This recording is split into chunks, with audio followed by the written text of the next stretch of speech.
what's going on. I'm having technical difficulties. I don't know what's happening. And then I just got some crazy message that, what is this? Somebody broke into my iCloud account? Activities detected on your iCloud account, and security has been breached due to unauthorized login attempts. We strongly recommend, please do not access your any financial information such as that. Nice. That's what you always need, somebody breaking into your accounts. Exactly. Ah, the joys. Alright. Hold on a moment, Silent. Just keep going. Yeah, no, I'm trying to figure out what to play tonight, because I'm planning on just throwing a stream up of my own, maybe doing a bit of Assassin's Creed, to be honest. Just while we blether away. What one to play?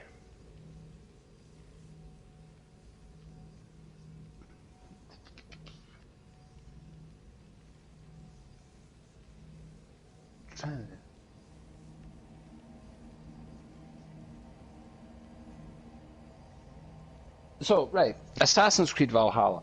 Here's the thing, the deep dive trailer that we just got shows an awful lot of Assassin stuff. And I have to ask, do you think it is what it should be?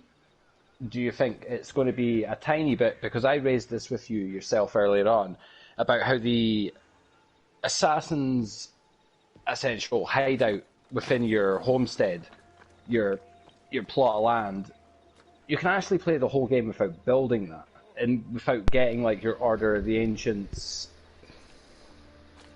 like list, your tick off list, if you know what I mean. Right. Hello, Sean. So does that mean does that mean that only a portion of the game is based around assassins, and that the main storyline is just going to be a hack and slash all the way through? And then if you want the assassin levels, you have to build the assassin hut. I don't know. That would be actually interesting. I would love to see something like that. I would love to see, I don't know, there's like so many questions that we have, and what's really crazy is that when you think about it, we really don't have like a lot of information like we would normally have with these kind of things. Every YouTuber is playing like the same 40 minutes and stuff like that. That's not enough to sate my appetite or to answer any of my questions, you know, like it's... And even when they're doing the, like I said earlier on, they hit it with the, yay, I got to play an extra 4.4 hours of the game. It's the same area of the game. Mm-hmm. You're only showing us one area, and you've only shown us one area for months. Now this raises concerns for, are you having the YouTubers beta test this for you, and they're beta testing this one area over and over and over again to make your patching process simpler? Mm-hmm. And then when the game launches, we're going to find out that only 75% of the game is a buggy mess. But then, like I said to you, this is also a game that's had a 3-year development cycle. Right. So there's no excuses for bugs. And I also believe one of the community managers did come out and say that this game will launch bug-free. This will be the first Assassin's Creed to ever launch bug-free. Now, yeah, I don't know about that. I'm going to hold my balls and squeal like a lassie because they said that, but at the same time, you're Ubisoft. You can leave it. Like, as much as I love your games, and I will be completely honest with you, the only game that Ubisoft publishes that I play is Assassin's Creed. Really? It's the same with Bethesda. I don't touch Bethesda games. I play a little bit of Doom every now and then, but I have no interest in anything they put out. Really? And why is that? Like, why would you not play other Ubisoft games? Like, for one, they haven't had a good Prince of Persia in about 15 years. If they actually, instead of remaking a game, decided to actually maybe, I don't know, take what they learned with Assassin's Creed and go make a game in Persia with a prince, you know, then considering Assassin's Creed was born of Prince of Persia. Right. It was supposed to be a Prince of Persia game. So it's like, I mean, Jesus, take inspiration from your own ideas, you know? I can see that. I don't know, Ubisoft games just... Far Cry, never been into.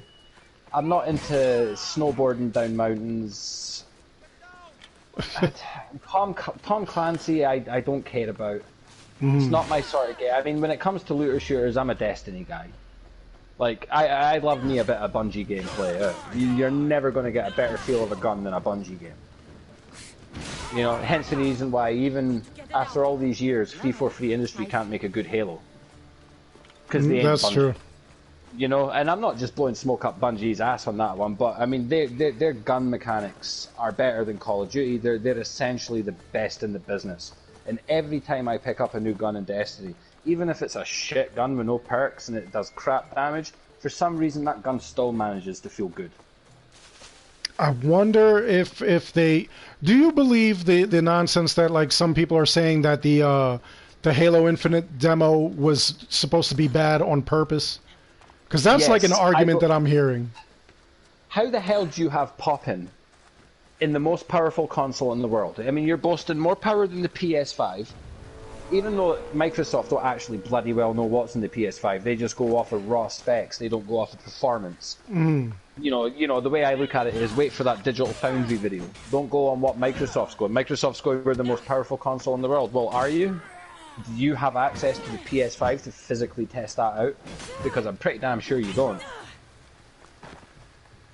But yeah, I don't know. Halo was a mess, man. Halo was a mess. A part of me does hope that the rumors in the background that Microsoft just bought out Bungie are true.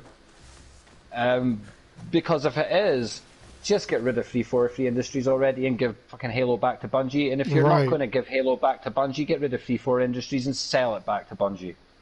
Just make sure you tell Bungie, look, we'll sell you back Halo, but the first 3 games have got to be exclusive to our console. Right. Like, make a deal with them. Make Halo, make Halo great again. I'm fucking Scottish and I'm sounding like Tom. You know what I mean? Make Halo great again. Like what you had Halo 1, fantastic. Halo 2, yeah, it was great. Had a bit of a bumpy ending. Had some production issues. Halo 3, gorgeous game. Halo 3 looked better than Halo Infinite. Graphically, Halo 3 looked better than Infinite. Yeah, those graphics are just... Yeah, then you got a Halo 3 ODST. Fantastic game. Good old Cade Six himself is in there from Destiny, you know?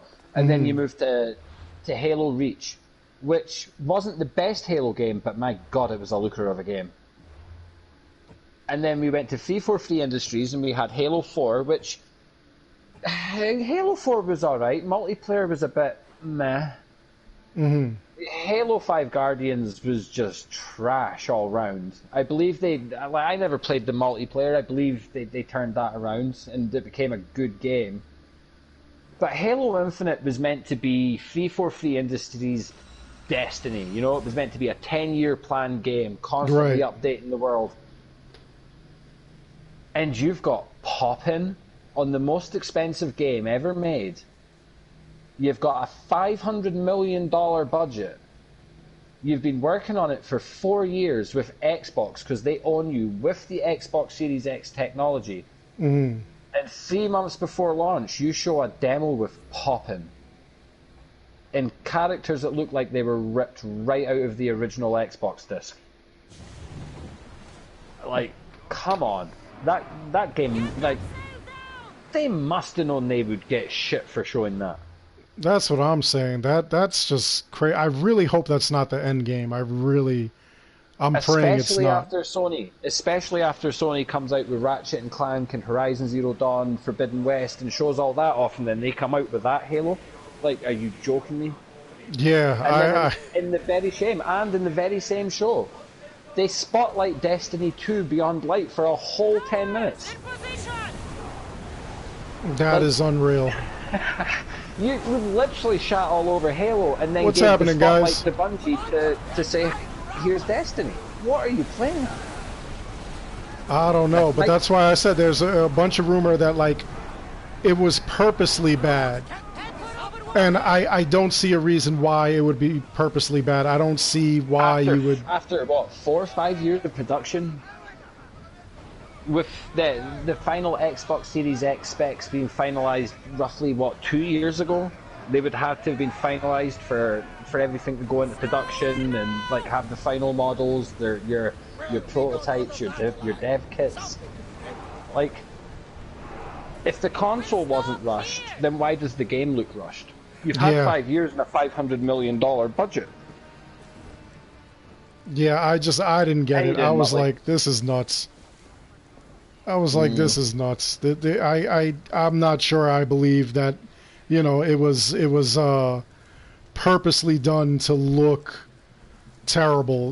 Like that's the rumor is that they well, wanted the it to look, devs' but I don't excuse. see why. Well, the devs came out, and what the devs said is the devs said that the fans had asked to have like, let's go back to Destiny. Like, look, I see, I keep getting them mixed up. Let's go back to Halo, like the Hmm. original Halo One Combat Evolved. Let's have that look again. And apparently, that's what the developers were trying to get.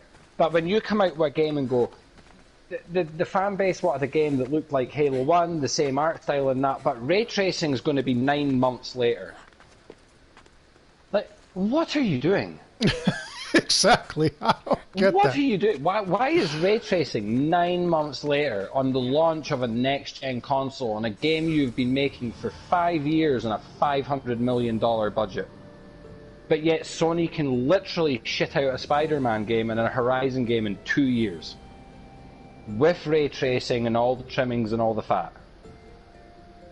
Like, I yeah, I I just don't don't know get it. what's going on over. I don't get what's going on at Microsoft. Like, is it one of those things where they all sit in like beanbags in the middle of a studio, smoking joints and just getting high? Maybe. Maybe You that know, might be what they're doing. That might be what it's they're like doing and just bouncing you've got to ideas off each wonder other. because if you think about it, and like the amount of time that Bungie's been making Halo, which is 7 years, 343 Industries have put out what, one Halo game, Yeah. and Destiny 2 is about to go on to year 4. It's about to move into its 7th year of life, and people like me are still playing it. And Bungie is still thriving.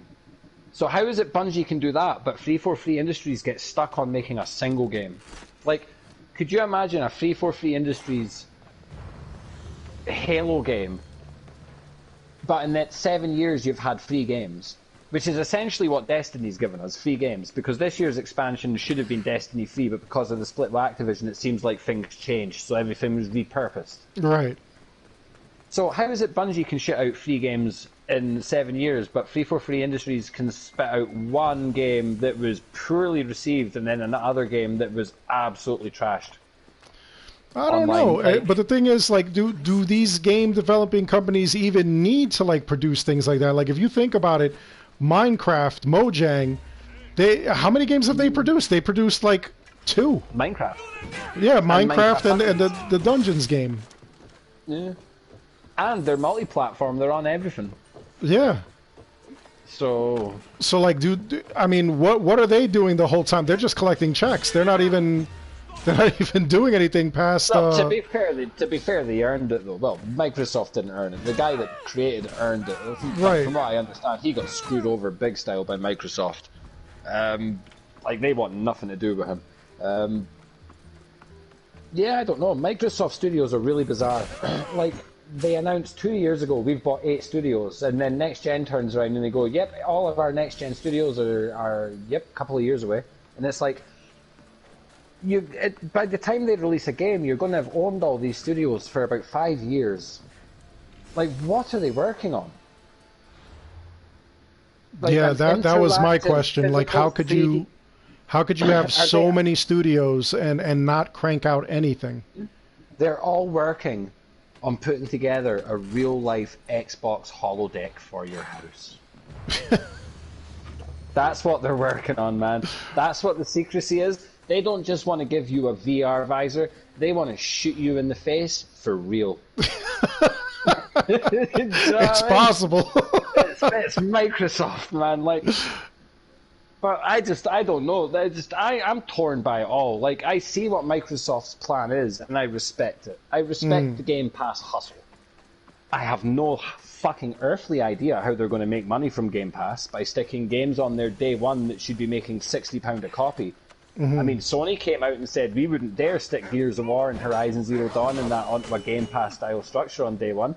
These games cost hundreds of £millions and dollars to make. How the hell would we make our money back by sticking them on Game Pass when we're going to get maybe, I don't know, Game Pass subscription is what, $9.99 a month, which means if your game's rented essentially, the developer gets what, 20p every time you turn it on? Yeah, that just doesn't sound right. It really doesn't. I don't know how Game Pass is sustainable, and actually I do. Microsoft and their unlimited pocket size, and they're insatiable first to buy out every developer, basically. Yeah, but if we're going by like that theory, like like none of these big gaming companies really have to like make a profit off of that because they all have like so many other things. Like Sony, they've got Sony Pictures. They produce all kinds of other Sony's things. Moneymaker though. Sony Pictures doesn't actually make Sony the money. Believe it or not, it's PlayStation. If Sony loses PlayStation, Sony Pictures in Columbia TriStar is in a lot of trouble. It's PlayStation that keeps Sony standing. Mm-hmm. That's why, they come out with the whole we believe in generations, we believe in next steps, we believe in this, and we believe in that. And they push the next gen, the whole, next gen should be next gen. It shouldn't be a little fucking fridge looking thing that has the same dashboard the last Xbox had.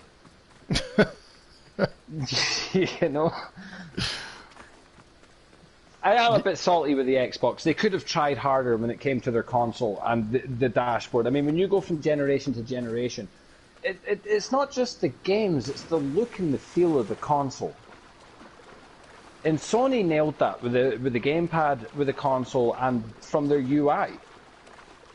You look at Xbox, you look at their console, okay, it's a fridge. You look at their gamepad, it's exactly the same gamepad that's been on the last two Xboxes. The only difference is they stole Sony's share button. Mm-hmm. And then when you boot it up, you get the Xbox One dashboard. Like, where's the innovation? I don't know. You know what's like really funny though is that people that have that are playing on Xbox that come over to PlayStation, they say that the dash is really confusing, and vice versa. People that play on PlayStation that go over to Xbox, they say that dash is confusing. In all honesty, I've gotten both at the same time. Like almost every generation within like a week of each other, if that. And I've always found that, PlayStation, for me at least, has the easier dashboard.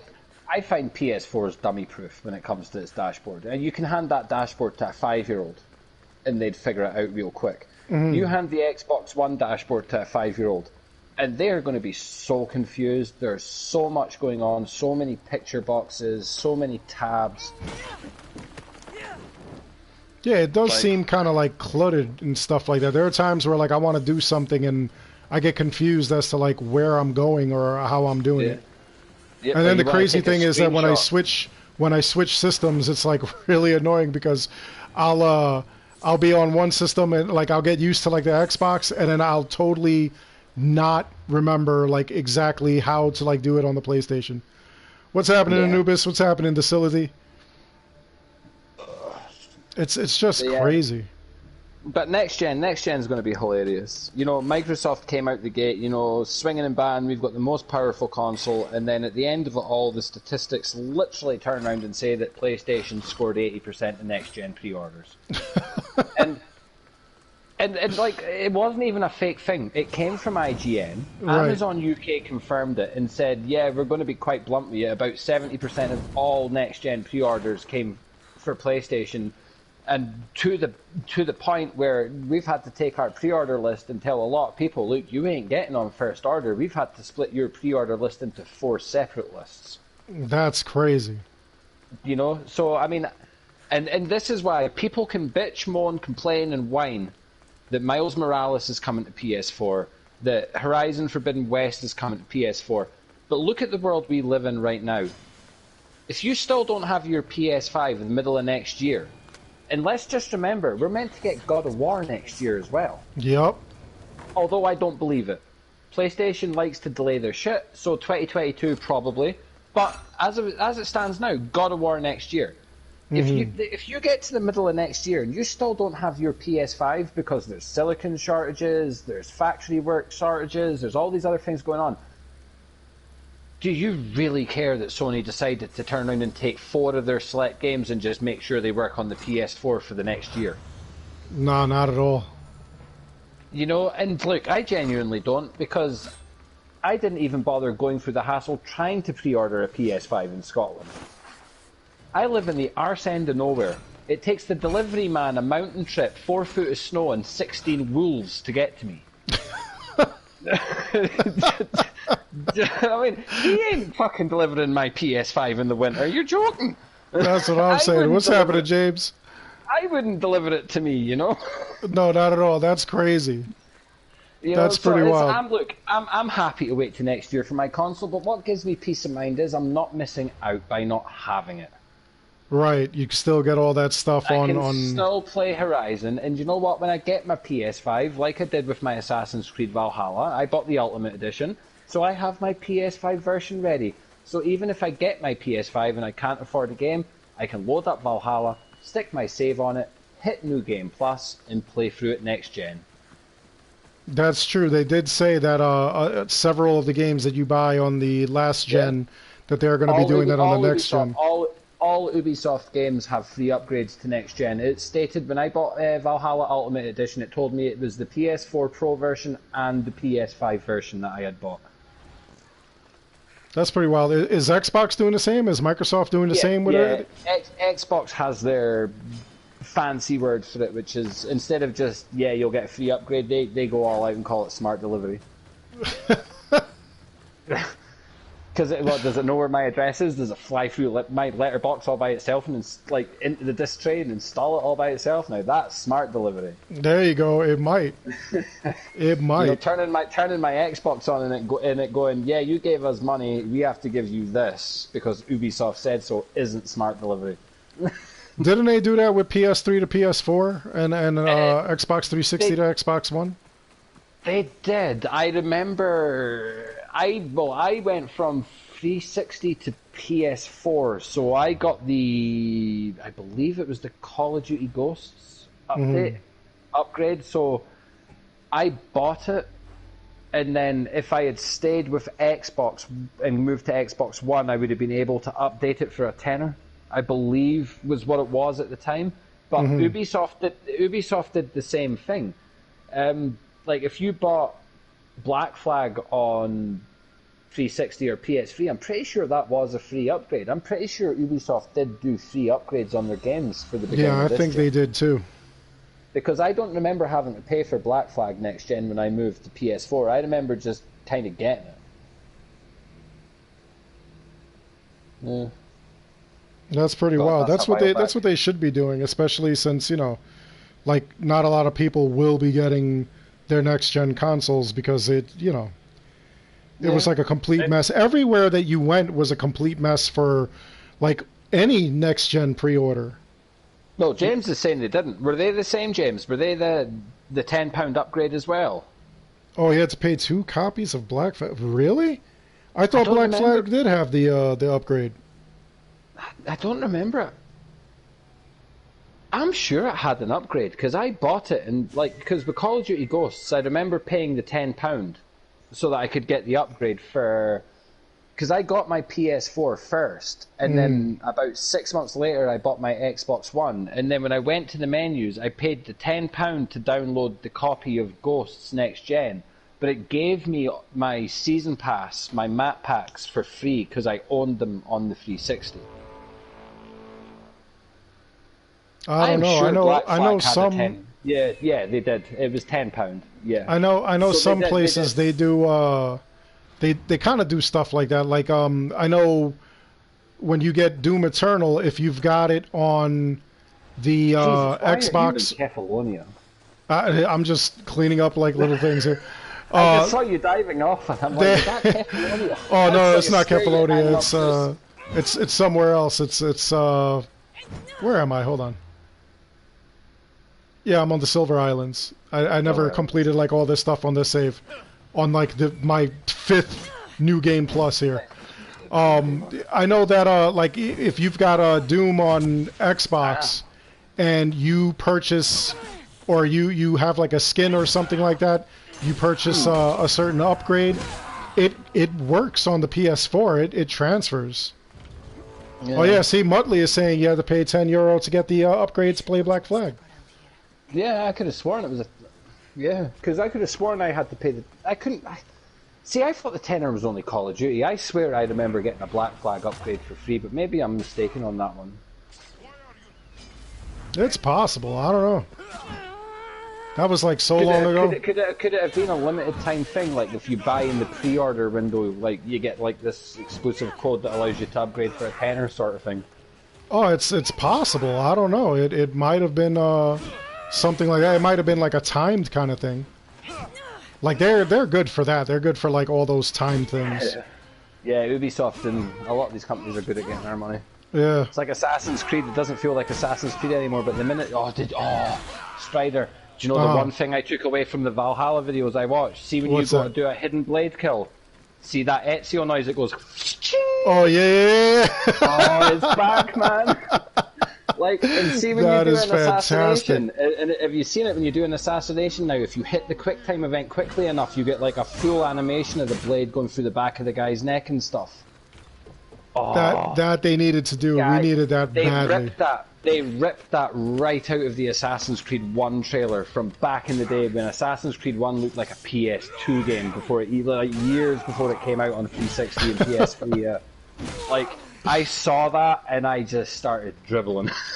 That's what they had to do, though. They had to bring us back to form because, you know, Odyssey, it's a good game, but it's not a good Assassin's Creed game. Yeah, it's really not really an Assassin's game.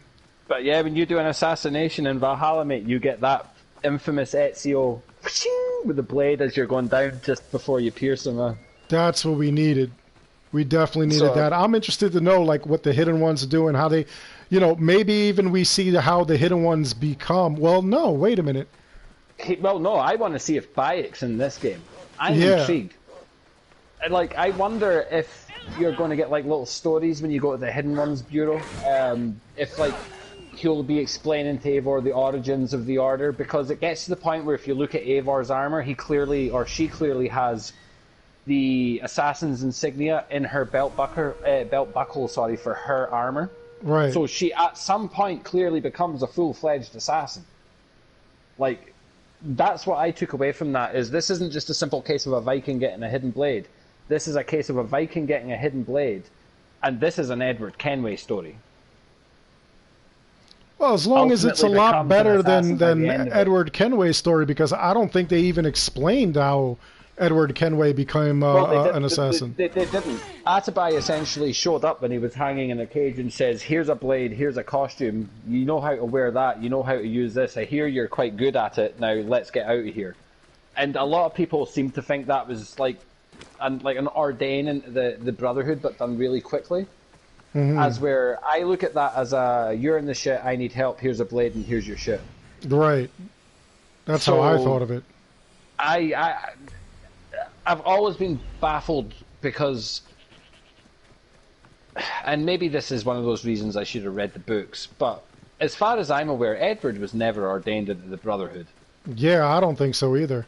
Mudley, the best way to get XP really is just to like do every single side mission, do the boards right now.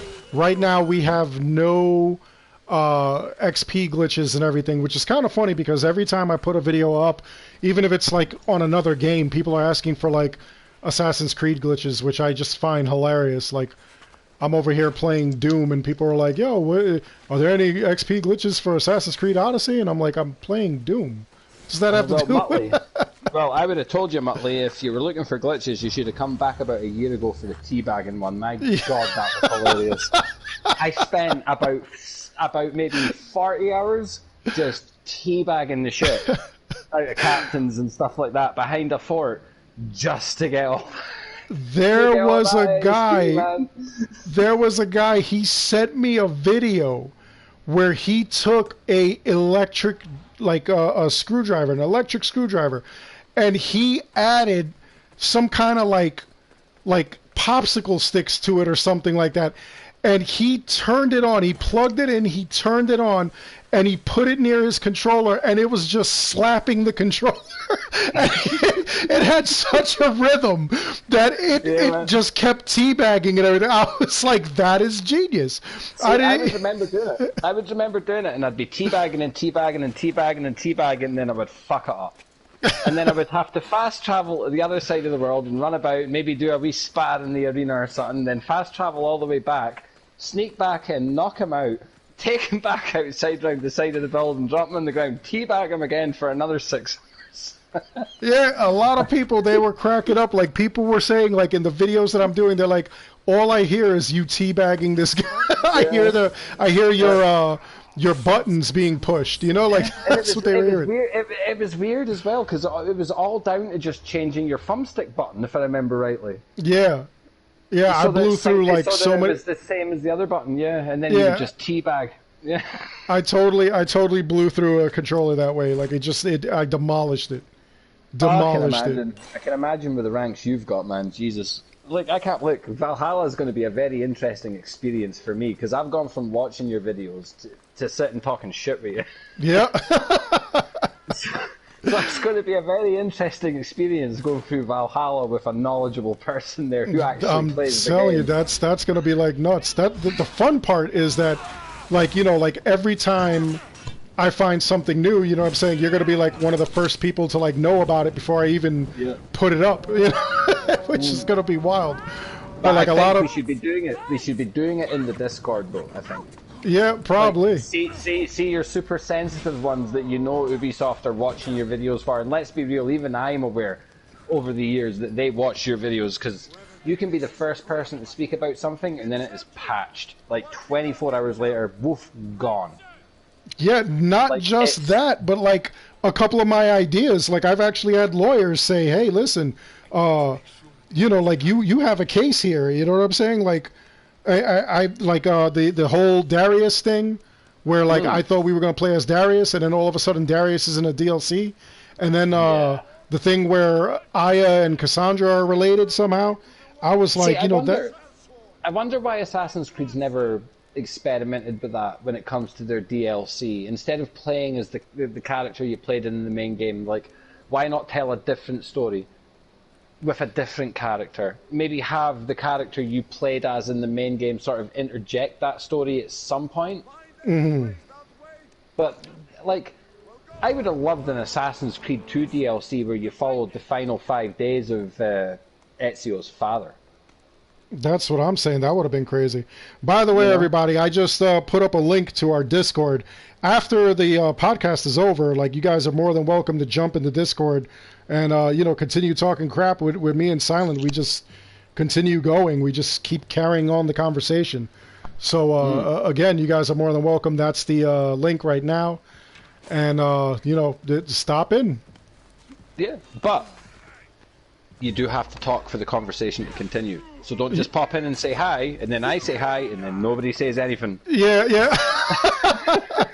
That's kind of like crazy. Like, what do you call it? Every once in a while that happens. Like, people just like stop in and don't say anything. It's just what it is. And it's like hi, I'm here, and it's like, yo, and they're like, out. Yeah, it's like, what's going on? No, I keep my tablet like right next to me, so like, I actually have it like on pretty much all the time. I just so that way I could continuously, you know, like talk to people and stuff like that. If anything, I know I put out like a burner number. It's not my actual number, and like some people actually hit me up when they've got details or they've got, you know, like info, they got news and stuff like that. Sometimes they'll hit me up and everything, and I'll go and I'll you know, like give them credit if I do a video involving anything that they came up with. But you know, like that thing is always by my side, so I'm always there talking to somebody on something. See, we've had many conversations about where Assassin's Creed could go, right? And one of them being obviously was what Nolan North had sort of come out and said about where Ubisoft had wanted to take Desmond in the future. And you know, and I mean, how cool would it have been, you know? Desmond's in the present day. He's being chased by Abstergo. He needs to stop. He understands they've got something that's able to track him. He knows they want him for a certain memory. could you imagine him hiding in a dark alley, sort of just jumping behind two bins, sticking his head down, closing his eyes, and just... Doosh, That would have been effect. wild. That would have been wild. I mean, that's the way they wanted to take it, was Desmond should have been able to, ultimately after 3, if they hadn't killed him, he would have been able to sort of just use that bleeding effect. The first person to control it, the first person to just sit down in a chair without an animus and just go there. He would have been the animus. Yeah, essentially. And I wonder if that's what they're doing with Layla's animus. Where she's no longer going to need the animus? Her animus is actually kind of advanced. It started off as a suitcase. Now it's pretty much like a headset. It's like a VR goggle. Yeah, exactly. Yeah, Layla's animus, I'm sure there was references to it in Origins, in the tombs. Yeah, there were. Because you need to remember, Bayek never heard any of the messages. It was only Layla that heard the messages. Bayek was suspended in time while the messages were playing. Right. So, I don't know, it's almost as if the animus was... almost as if it was filling in, if you know what I mean, like it was creating its own, like it was filling in the missing parts. Like Bayek never saw it or read it, but it was a first civ message. It was meant for Layla, so only Layla could discover it. She had to be there. Her animus had the power to detect it, so she went there. Because I'm trying. Who the fuck was it I was listening to?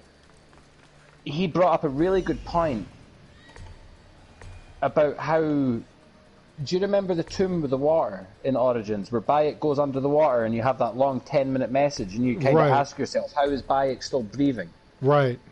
Well, what happens if Bayek essentially just dived in and then swam out? And that was, like, the message was left specifically for Layla to find through the animus. Like she knew Bayek went there, but the message wasn't there. She had no idea why, so she went there with Bayek, and then when she discovered it, Bayek's suspended in time and Layla gets to hear the message. That would make sense. Like, I do. I feel there's something... Her animus is... This has to be her animus. Because I don't think it's her, because I don't think there's anything special about her. Personally. Not unless she grows angel wings and becomes, I don't know, fucking Eve at the end of the next game. Which I highly doubt. Well, I don't know, it's Highly possible, doubt. you know. Well, the Garden of Eden's in the Middle East, so, I mean, why wouldn't she be dark-skinned? It's the same story of Jesus. Look at where Jesus was meant to have been born. Why wouldn't he be dark-skinned? Why would he be white? You know, it's... Oh, I don't know. I'm reading too much into it now because of this whole Valhalla thing and them going, by the looks of it, really deep into lore. I think I'm starting to look at lore I haven't looked at in quite some time.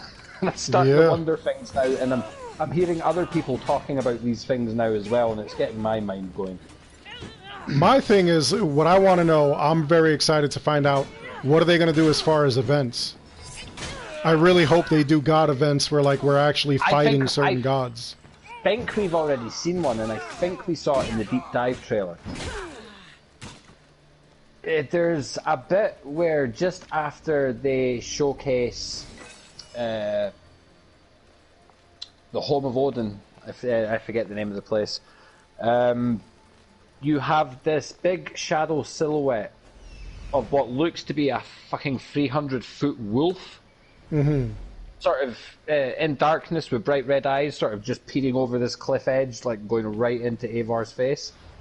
I wonder if we haven't seen their end game already. I don't know. I would be very interested to see something like that, though. Assassin D91 joined the party in the Discord, by the way. Oh, nice one. Valhalla looked good, or on PS4 Pro. I don't expect it to look anything less than Odyssey. On the normal PS4, I would assume it would look pretty much similar to what Odyssey and Origins look like on the normal PS4. I mean, you're still talking a current gen game. You're not talking a fully fledged next gen just built for next gen. You're looking at a game that's built for current gen as well. So, yeah, I would say the quality of Origins is what you're going to get with Valhalla. I could see that. I think realistically, it's not going to look bad. You know, it's not going to look like next gen amazing, but you know, like it's going to look pretty good for now. You know, once you get the next gen, then you're going to see, you know, like a big difference and everything.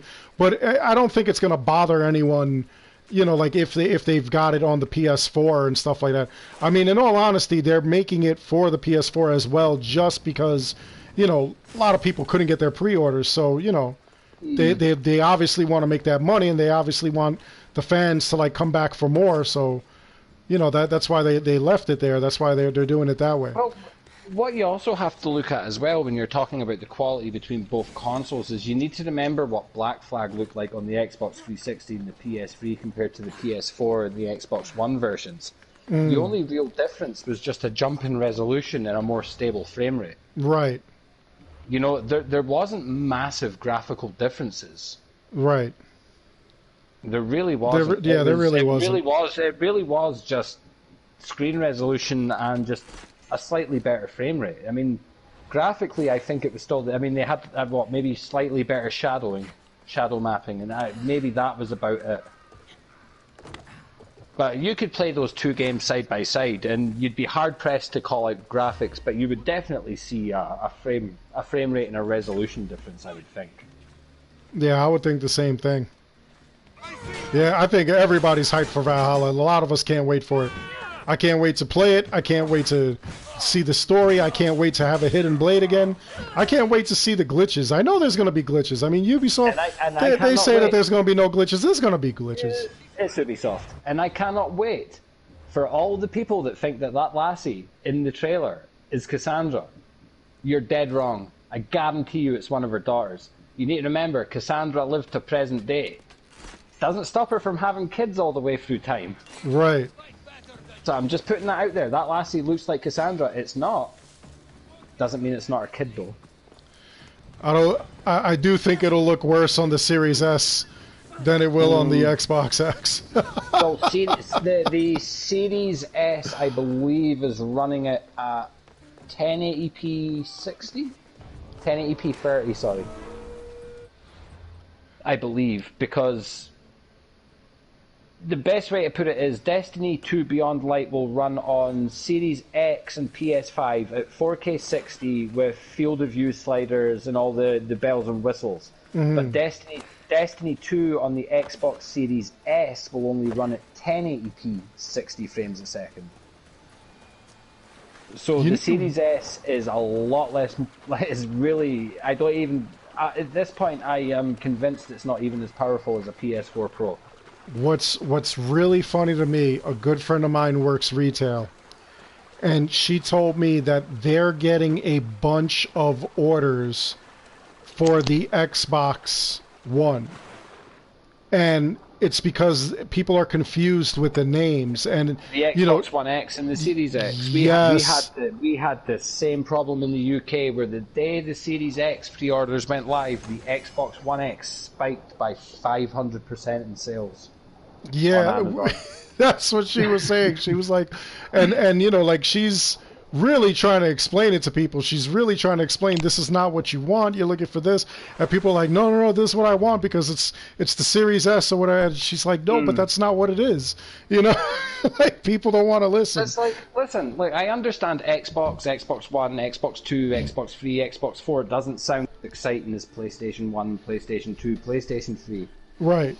Jesus Christ, stop confusing your customers. That's what I said. And just put a goddamn number behind the Xbox already. If, like, their development kits like Scorpion, Scarlet are better than their actual console names. So why don't you just start calling your development consoles the Xbox One, the Series X, and start naming your main consoles the Scorpion and the Scarlets? Yeah, that would have made a lot more sense because that just sounds flashy. The Xbox Scarlet. More flashier. Yeah. You know, I would buy that. I'd be like, ooh, that sounds kind of. Listen, how cool would it have been? I'm not in here to pick up my Xbox One X. You walk into a game and you're like that. I'm here to pick up my Xbox One Scorpio. Exactly. Like come on, you know. Just walk in. 'Tis I, bitches. I'm here to pick up Scarlet. What's up? That's it. It's like, I'm in here for my Scorpio woman. It better be filled with venom. It better be able to spike and take out that PlayStation, you know? I'm telling you, that would be amazing. That would have been like a much better name for it and stuff like that. That would have been cool. I would have went for something like that. I don't know. You know, like as far as like the next gen consoles go, though, I know a lot of people I have pre-ordered. to admit, James, I'm confused by the Series S. I don't feel like it should have existed. I think Sony had the right idea. In the UK, if you're UK based, you'll know this. The PS5 disc is $459.99, and the PS5 disc is $459.99, and the PS5 digital is $359.99. Mm. The Xbox Series X is $500. The S, $450. The S is $250. Now, for an extra $100, you get a full next-gen experience with PS5. No dips, no drops, no nothing. The only thing you lose is your disc drive. Right. Now, at this point, I've got to ask why the fuck the Series S exists, because would it not have made more sense for Microsoft to stay competitive and to, instead of diluting the market with another flipping shit console that nobody asked for, why didn't we just get an Xbox Series X with no disc drive for £100 cheaper, keeping both the consoles exactly on the same price range, with no drop in fidelity when it comes to next gen on Xbox's side? I don't know. It's just weird the way they did that. Because you need to understand, I mean, we can sit here and we can rip Halo, but part of the reason why Halo Infinite looks so bad is because it doesn't have to just run on the Xbox One S and X. It's got to run on the bloody OG Xbox that came right out the gate back in 2013 with the PS4. Mm-hmm. You know, so, I mean, you're talking 8-year-old, 7-year-old hardware. The S is 6 years old. The X is 2 years old. So there's 3 different hardware generations that one game's got to work on before it even gets to next gen. Mm-hmm. And it makes you wonder what shit Microsoft was smoking when they came up with that plan. Because it is a ridiculous plan. As where PlayStation was like, let's just have the same console, just give them options, one with disc, one without. All the PS4 games are going to be backwards compatible anyway. If you have a disc tray in your PS4, you most likely own discs. Or if you're a digital buyer, then you're going to go digital. Yeah, that's true. Microsoft's just like, let's make a half-breed console that's going to essentially make next-gen developers develop for the lowest common denominator in the pack of next-gen consoles, which means every single game is going to be held back by the Xbox One S, the Xbox Series S, compared to the PS5. Because if you're developing for the PS5, it doesn't matter whether it's the digital or physical, you're developing for the same console, the same specs. Right. So Sony's first party is going to absolutely destroy the competition unless Microsoft can do something about that. They can put out their first party exclusives all they want, but while they're still putting them on the OG Xbox One, those exclusives are going to be held back big. That's just how I see it. That's my take. Wait, Skyfox, you're playing this a year and you haven't beaten Assassin's Creed Odyssey? You're only a level 9? Like, what are you doing? I mean, you're just not playing it, I guess. You could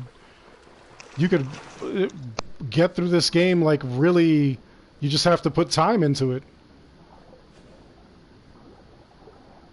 Like, that's what that's what we did. In fact, didn't you just tell me, what do you call it? Yeah, didn't you just tell me that you got to level 55 or something? Well, I started playing it again. I've put 35 hours into it, and I've only just got to the symposium in Athens. So I played it differently this time. I've played it. You have to remember, I've played it through twice already. I've already put 400 plus hours into this game. Right. So I played it differently this time. I just took my time with it, and I just cleared the map as I went. So I am at the symposium in Athens. I'm standing next to Phoebe, ready to talk to Herodotus and then to go and have fun with my goat. I am level 50. I'm about to go to level 51. I have over 400,000 drachmae. My ship is already fully, not fully, but I have literally between legendary and gold status on every tab for my ship now. And I've only just made it to Athens. And I will admit I do have the XP and the drachmae boosters, but that's very little drachmae, and if I was to turn them off, I'm only looking at round about an extra 5 hours of gameplay in order to get to that level, because you need to remember the XP boost only adds an extra 50% to everything you get. Right.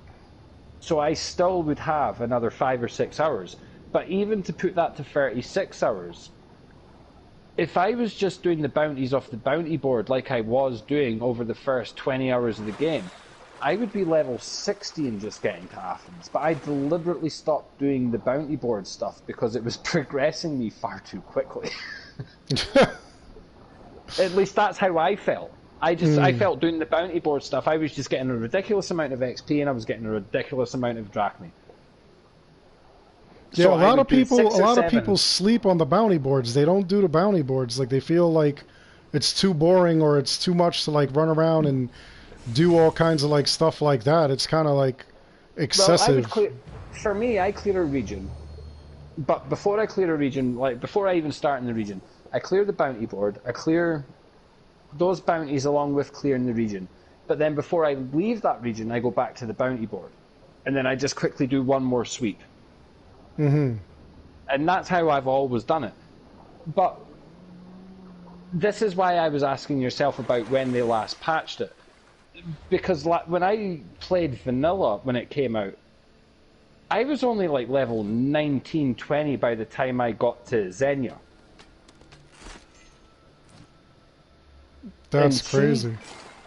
As we're now when I play it, and I had the drachmae and XP boosts even back then, but playing it now, I haven't even made it to Xenia. I've only just got to Athens. But yet I'm already max level, so this is why I was saying, is it because maybe Valhalla's due out, maybe the last patch maybe did something to the XP gain? Or is it maybe because I just played it the way Assassin's Creed should be played and you do everything? I don't know, that's why I said, like maybe, like as a seasoned veteran of Odyssey, maybe, like you played it a different way than you would have normally, you know what I'm saying? Yeah, that's fair. That's fair. And James has like a kind of a good thought there, or possible thoughts, like what he thinks they're going to keep buying game studios and they're just going to become a publisher. They won't make exclusive games. I guess the Xbox, Microsoft. I agree with that. I mean, do you know, I'm willing to put money on it right now. We're on 2020. I give it 2022, I guarantee you Xbox Game Pass is on PlayStation. Really? I guarantee it. Look, they've been beat so bad at the beginning of the last generation. They got absolutely beat pants down all the way through this generation. And they just got beat pants down at the beginning of this generation. 80% of next-gen pre-orders were all PS5. I mean, there's no better. I mean, when you get beat 80 to 20, you've been caught with your pants down. But at the same time, I think that's exactly what Microsoft wanted. Because Microsoft have said they want to reach the 2 billion gamers out there. They don't want to just reach, little Johnny sitting on his fucking mobile phone. They want to reach Grandma playing on her Alexa. You know what I mean? Like, they want to reach everybody. The only way you reach everybody is if you put Game Pass on PlayStation. Because PlayStation, between Xbox, PlayStation, and PC, PlayStation is the biggest community. Like, you can be PC Master Race all you want, but nobody out there has got $2,000 to go buy a PC in the world that we live in today when you can get a PS5 for £359. That does exactly the same thing. The PS4 is on 108 million unit sales now, and I believe Microsoft is sitting on around about 45 million unit sales of their Xbox One. That's how bad they were beaten. They've been beaten badly for pre-orders when it comes to this generation. And do you know what? I gotta be honest with you. I think Microsoft's sitting back as cool as a cucumber. I think Phil Spencer's got a big stogie in his mouth looking like Arnold Schwarzenegger. I really do. Because I think his ultimate goal is Xbox ain't a platform anymore, it's a service. And what is Netflix? A service. And where do you get Netflix? On everything. Exactly. And that's exactly what I think Microsoft's doing. I think the Xbox Series consoles will be the last Xbox consoles. I am guarantee you Microsoft is betting that their xCloud will be at a point in the next 7 years where it will be indistinguishable between playing cloud and console. I could see that. I mean, back when they had like the original console wars between like Nintendo and Sega, and Nintendo obviously won out. Nintendo, is still around, and Sega basically just develops games and stuff like that. Although, like the Dreamcast, they had gold with that. They should have like continued like doing stuff like that, but yeah, they discontinued the Dreamcast very quickly. Yeah, very, very quickly. They did, and then they just went on to other things. But like they're like developers and stuff like that, and then they're developing games for the what do you call it, for their competitor. Damn. You're level 99 and have 1,005 hours. Well, I've got about 400 hours in, and I'm about level 99, and my main save's got about maybe another 900 skill points sitting underneath it that I can't spend. Right. Yeah, I've got, as you can see, 2,383 skill points that I can't spend. Yeah. I just got one in this freaking video. Like, I did. Listen, I'm not going to lie, and I'm not going to be ashamed about it. I bought myself a crate of Guinness one night, and I teabagged all night long, son, all night long. And I woke up in the morning, and I spent all those skill points and realised I'd overtapped by a couple of billion. There you go. James, you could actually buy controllers for the PS4 that look like Xbox controllers and vice versa. Some people are just comfortable with like the controller, so they make them for like both systems. See, I don't mind both controllers, to be honest.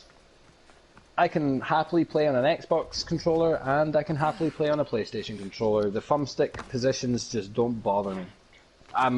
It's very easy for me to go between both controllers. You know what the problem I have is with the PlayStation has that nice big map button in the middle, and I can't find that on the Xbox, so like I get confused. I'm like, wait, what? I actually have to push. It's a tiny little bloody X button, kind of mid.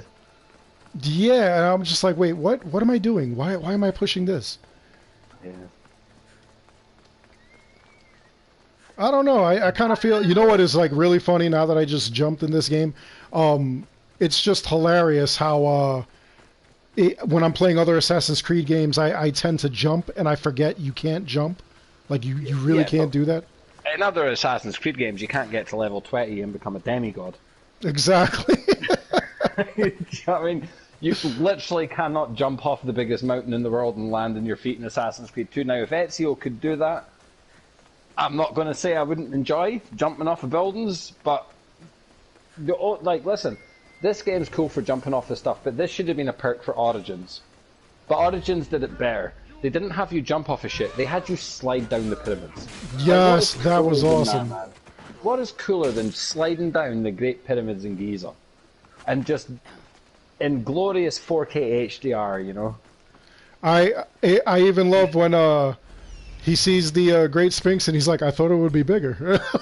Yeah. I was dying. Yeah, I have to admit though, like the first time I saw the Great Sphinx in Origins, I kind of looked at it. I was a little bit disappointed.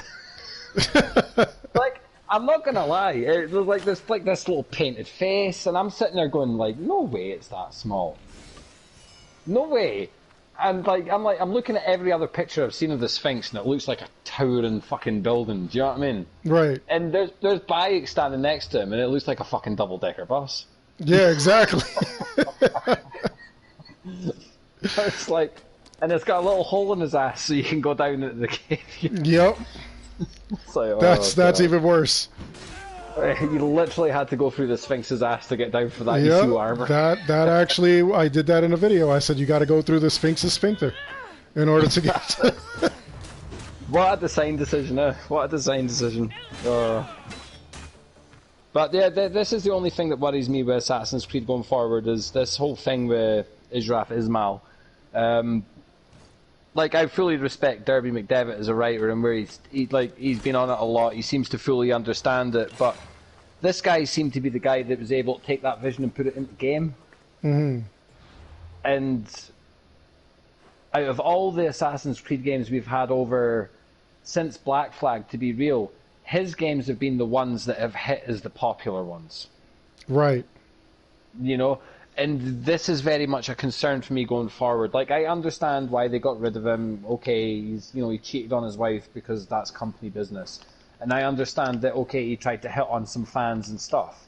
Like, and I get that. But surely if he's doing that out of work hours... Like, obviously, when you go after the fans, that's a different thing. I mean, I sat down, I watched the Loomer interview. Mm-hmm. And, like, I felt for him, I really did. And, that is definitely wrong, and there should be definitely consequences to that. But let's just be real. If that was an army vet, he'd be given psychiatry and he'd be put back out in the field. Right. And because of what's happened, my concern is that Ubisoft literally just got rid of the only person that can take the Assassin's Creed vision and actually physically put it to game. Now, that's not to take away from anybody else working on Valhalla. It looks great, it really does. But he only left a couple of months ago. This game is essentially done. My concern is not the game you're making now. My concern is the vision going forward after this game. Right. Especially because I feel like this game is an ending to a beginning, or some sort of reboot is going to happen at the end of this. And I am now concerned you get rid of the one guy that can take Darby's vision, make it a game, and now that guy's gone. We're left with the team that created Odyssey, which did nothing but fuck up every facet of the lore. They really did. And I'm now genuinely concerned. And a part of the reason why I'm all in on this Assassin's Creed now is I genuinely wonder if this is the last one I'll play. Gio, we were just talking about that. We were thinking that maybe because Valhalla kind of brings it full circle to... back to the beginning of AC1. Yeah, back to the beginning of the original. Will they... Geospade, that's what we were wondering. Is the next Assassin's Creed after Valhalla going to be Assassin's Creed 1 Remake in the Odyssey, Origins and Valhalla engine? As much as I would love an AC1 Remake, and I'm telling you, I want one. To play through it today is repetitive. They need to remake it. But do you want them to remake Ezio? Because if they're going to reboot the series... You know, you remake AC1, you might do great things with that game, but you've got to watch your lore going all the way through that. You've got the events of 2, the events of Brotherhood. Okay, they don't necessarily come into it, but you have the events of Revelations, which will play heavily into this. Well, so Ubisoft needs to be very flipping careful if they're planning on doing a remake cycle and going back to AC1 for next year's game. Because yeah, they really do. They got to approach it with kid gloves because, first of all, I agree with Geospade. He's like, don't touch Ezio. Yeah, touch Ezio. Definitely. And if you're going to do an Ezio, if you even have the nerve and the sack to touch the Ezio collection, and you want to take, and I've said this to Strider, the best option they have for this is 2 Brotherhood Revelations, big open world, Odyssey-sized, Valhalla, Origin-sized map of Italy, where you take all 3 of his games and you have him grow in front of you all the way through it. You have experienced all 3 of those games, but you would have to get the original voice actor. You would have to get the original voice actors for Volpe, for Machiavelli, for everybody. The hardcore fans are not going to accept an Ezio remake, I think. Like, as much as we would love to see one maybe in a massive open world, It's different when you remake a game like Final Fantasy VII because I mean we never even heard them. You know what I'm saying? Like, yeah. It was all text on a screen. Ezio, I mean Roger Craig Smith, Chris Redfield, and all the other characters he's bloody played. You know, it's. I don't know. I don't know if you could look as much as an Assassin's Creed Ezio Collection remake would be cool. I just don't know if the fans would accept it. I'm hard pressed to even think I would accept it. To be honest with you, as cool as it sounds, I don't know. You would definitely need the original voice cast. You would need a lot. Every year. I play it every year, and I don't know if You definitely need to not just have the original voice cast. What you need to do is you need to make sure that the story followed the original story. You could do some add-ons. You could do some like, maybe the way they had Odyssey, like, extra quests and stuff like that. You could maybe even make Ezio's arsenal larger. You could make it where he's got like all kinds of gear, like legendary, epic, rare, the way that they've got in Odyssey and stuff like that, because they do have where you can buy different armors and different weapons and stuff like that. So I could see them doing something like that, but you gotta really kind of follow the story and not really deviate too much from what the story had. Ezio's daughter, that would have to happen like way later. That would have to, I thought Maria kept her from the Brotherhood.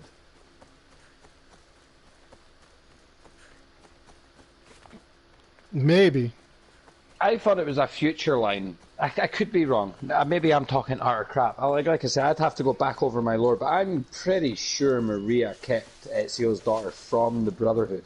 It wasn't until later the Bloodline joined it again, hence the reason why you have that massive jump in time. Right. From Ezio to Connor. Right. Now, I could be completely wrong, but I'm pretty sure Ezio's daughter never became an assassin. Yeah, I'm pretty sure she didn't. I'm pretty sure Maria kept all existence of the assassins away from her. Ezio's sister became an assassin. Yeah. Yeah, wasn't she right evil in that first time you met her when she's like that with fucking Duccio? Duccio should pay for what he should do. You should get him right now. Fuck him up. That's it, yeah. Oh, I enjoyed that. I was like, hell yeah. I remember the first time watching that scene, and then the eyes just turned to Ezio, and she's like, you should fuck him up. And I'm like, oh, I'm doing man. Fucking hell. Like, you went from like 0 to 100 instantly. The only thing the guy did was kiss another girl. Jesus. Yeah, imagine he, like you found out he did other things. That'd be like crazy. And then you meet him and he's snogging this thing against the side of the chapel, and you're just like, really? Really, dude? You're that desperate? Yeah, that was kind of crazy. I was like, wow. I was like, this is nuts. I really enjoyed that game. I enjoyed that character. You even got to bring Duccio back. You can't not have a game. You got to beat the shit out of him in all 3 games. Yeah. You've got to. The first one you beat him up at the beginning. The second one you beat him up during the DLC. What was the one you did with Da Vinci? Oh yeah, the Da Vinci disappearance. Yeah, the one right at the end. You meet up from there, and then in Revelations, you meet up to him. He's near a well getting pissed with his mates. Yeah. In the back end of the map. And then he sees you and he freaks out, and Ezio just jabs him once and knocks him to the ground and walks away. It's like, yeah. You know what, James, I do think that Kristen Bell would come back for the game. I really do. I don't see Kristen Bell like not wanting to be part of that. See, and yeah, she's a big actress, but I could see them still affording her. A part of me wonders if them killing Lucy at the end of Brotherhood shouldn't have been a warning for us for what was to come. Because I don't know. I have to be honest. Ezio and Lucy were going to be a love story. Like they Desmond had that, and Lucy. Desmond and Lucy. Yeah, they had that. They had that story. That story was laid out. The chemistry in Brotherhood, especially. They did. They had an amazing chemistry. It was like a lot of fun. They were like snapping on each other. Like they were already dating. Like you know what I'm saying? Yeah. Like it was just good. Like, get a life. I go out. No, you don't. I'll prove it to you. Like, come on. They were flirting all the way through that game, man. And then it was just abruptly ended. Well, it wasn't abruptly ended. They tried to give it away with your Out of Animus sessions with the glowing red lights, showing that a Templar was coming up to the villa and stuff like that. Right. Yeah, Gio, what do you call it? We think that Valhalla, it won't be like the end of the AC series because nobody's leaving money on the table. That that's just, you've got a moneymaker there. You know, it feels like the end of an era more than the end of Assassin's Creed. It feels like Ubisoft have brought the game full circle, all the way back to the beginning of AC1. Maybe you'll get your AC1 remake because of that, and that's what will be next year while they work on the next iteration of what Assassin's Creed is going to be. But this is definitely the end of an era, I would think. I mean, Darby was asked by Access the Animus, I believe it was, exactly the same question we're asking: is this game an end? And he said maybe not an end, but it's certainly the end of a trilogy. Right. So make of that as you will. Because he looks at Odyssey, Origins, and Valhalla as the Antiquities trilogy, the ancient trilogy, which brings you to Assassin's Creed 1. Where they go from there, I don't know. Are we looking at present day now? Are we actually looking at them going present day after this? Is there going to be something that happens in this game where all of a sudden, boom, it's a present day game? In which case, I don't think they'll do a present day game. I don't, because I'll check out because it'll be too much like Watch Dogs. You think so? It'll be too much like Watch Dogs? Not interested in Watch Dogs. That game bores the living hell out of me. I tried the first one. I didn't even play past the first hour. I played the second one. I think I snapped the disc. Actually, I didn't. I sold it. The third one, I've seen trailers for, and it just looks garbage to me, yeah. This is what I'm saying. It's like the only Ubisoft game I actually play is Assassin's Creed. The rest of the Ubisoft games I have no interest in. Well, I've done Far Cry, and I'm okay with Far Cry. Watch Dogs, I kind of got to agree with you. Like, I have both games right now, currently, and I really haven't played that much into them. And I really should. I really haven't played that much into them. And I played The Division. I know when The Division came out, everybody was like, oh, you got to get this game. I bought The Division. I wanted to slap everybody that told me to buy that game. I was so disappointed. I'm headshotting people and they're not dying, and I'm killing people for a beanie hat. That's my prize. Right. Why? Geospade. Desmond could come back. Let me give you 3 simple words. Abstergo, well, let's go a bit more than 3 words. Abstergo has his DNA. You know the Shroud from Syndicate, and you know they're making clones for a body of Juno by the time you get to the end of Syndicate. They have all 3 ingredients to bring him back. They already have the ingredients to bring Desmond back. They have his DNA, which could make the clone. They have the Shroud, which can bring the body back to life. Now, Desmond in the should comic already book, be here. in the comic book, that's what they were doing for Juno.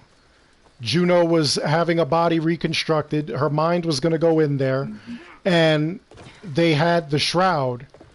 And Desmond's illegitimate child, like, somehow ends up killing her. Yeah. And then his son is... They had the way to bring him back. They've got the way to bring him back. They just refuse to do it. His son is apparently so garbage that they don't even... what do you call it? They don't even continue his storyline. They actually kill him off, too. Yeah, in the comics. Yeah. I believe. Yeah, there's a shroud that they have that it could bring back the dead. You could wrap the up... Shroud of Eden. Yeah, you could wrap up a body and it'll bring the person back. Yeah. Or if you're wearing it, you can, like, if someone tries to stab you, shoot you while you're wearing it, it can heal the wound instantaneously. So, like, you'll feel the impact, but like the Shroud would like heal the wound. Yeah, the Shroud was quite a magical thing. So, I mean, they have all the elements to bring Desmond back if they wanted to. The problem is, for some reason, they're dead set about not doing it. But the problem Ubisoft is facing here is all the big Assassin's Creed fans all agree that Assassin's Creed in its original form died the day Desmond died. Yeah. You know, and I have to agree with that as well. The day they killed Desmond off, you became an employee for Ubisoft. Yep, you were an employee for Ubisoft. You were walking around the game development studio working on a game through the Animus based on pirates. You did the same thing with Assassin's Creed Liberation. You did the same thing with the spin-off Black Flag game, Rogue. You were an Ubisoft employee. They literally killed off the character and then decided to make you an employee of Ubisoft for 3 years. I didn't understand that whatsoever.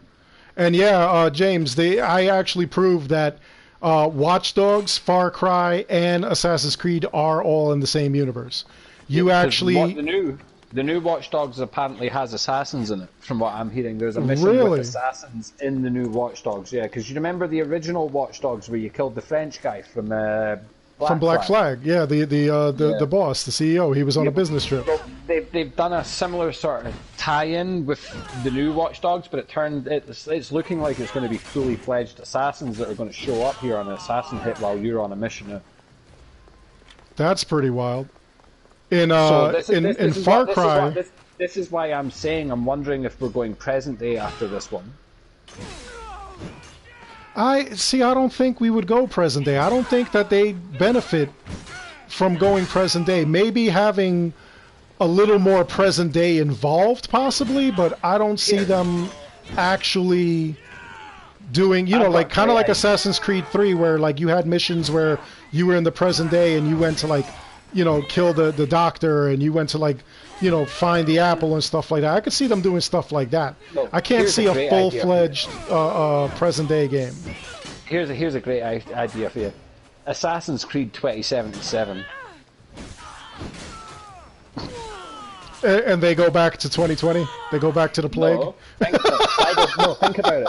Cyberpunk 2077, Assassin's Creed 2077. Like, if they're not going to do a present day, at least take us into the future. Because the whole notion of Desmond was we were working through the past to get to the present day story, to finish the story. Mm-hmm. Surely that still has to be their plan in some regard. Where the Animus is going to lead us to a point where present day will conclude. Because if not, then what's the point in present day? Well, the whole thing with present day is that it drives the narrative for what we're looking for in the past. So, yeah, but it also drives the narrative for what finishes the war in the present. That's why we're going into the past. So by going into the past, we're meant to be finishing the war or concluding the war in the present, whether it be the end of the world or the Templars. So there has to be a conclusion in the present day in order for the past version to finish. Well, let's say they wanted to end the Templars. That was their end game.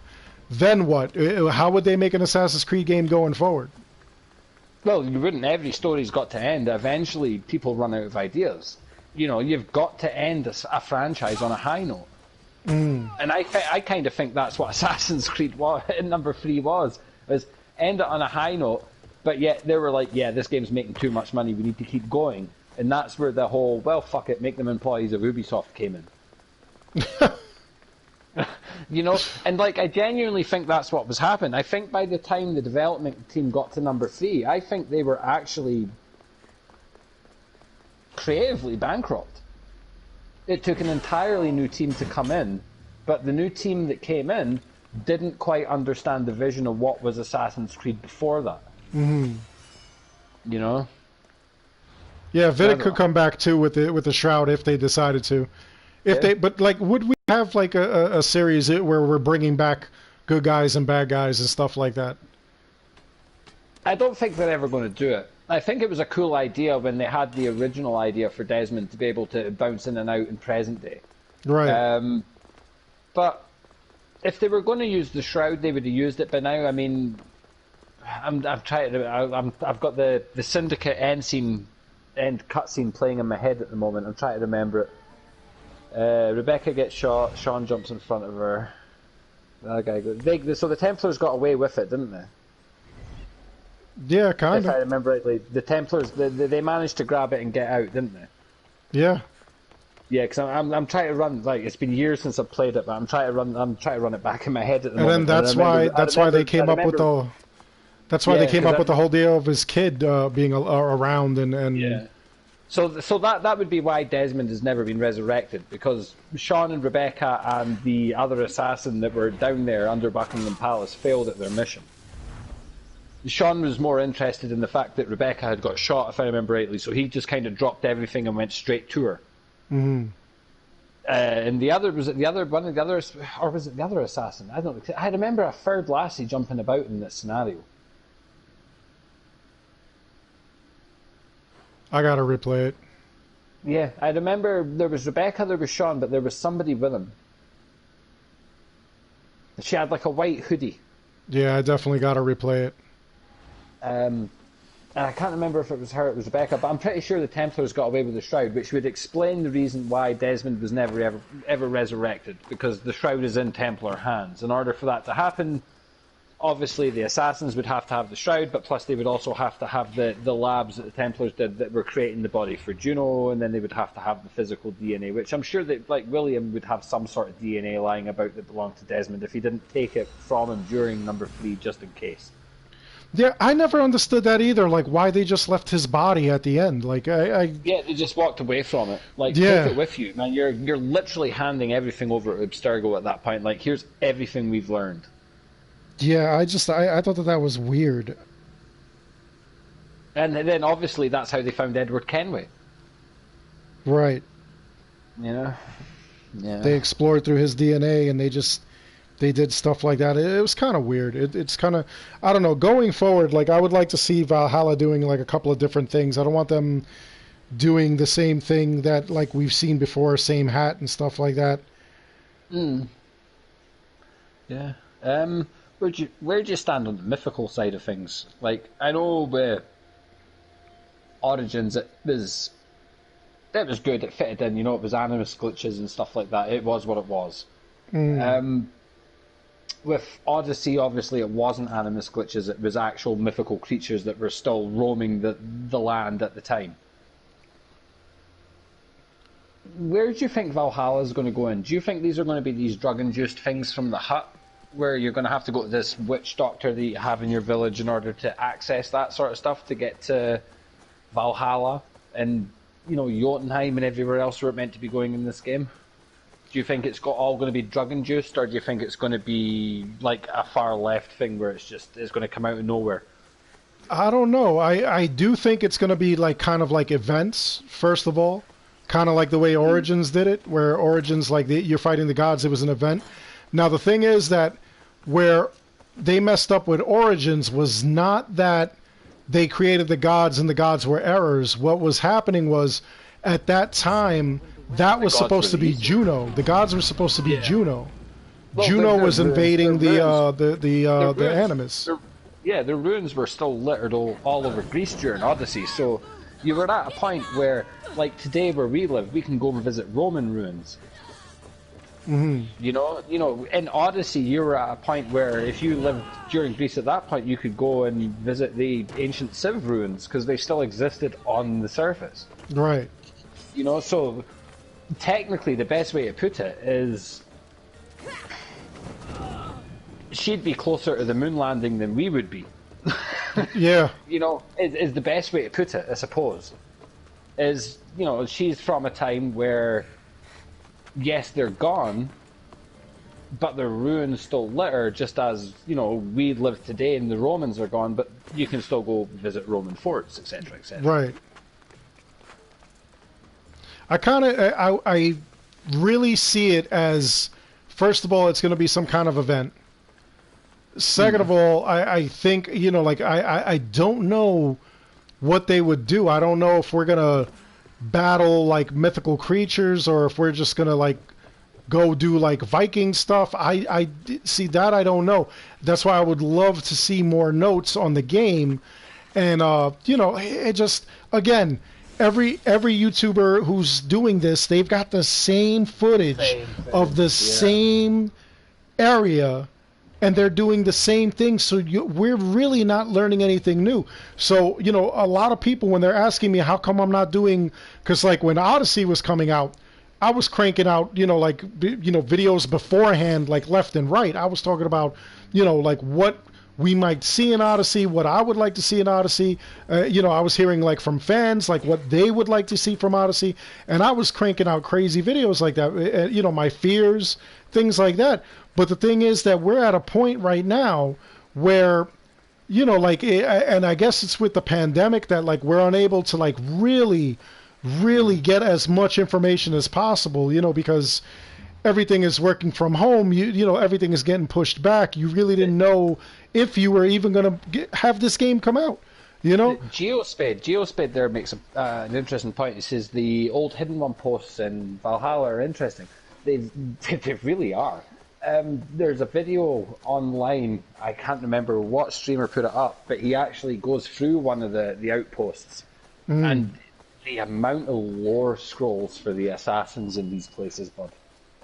Like, talking about the Order, their tenets, where the creed comes from, why they settled on the tenets, why they don't kill innocents. Like, it's all explained in these little scrolls that you find out.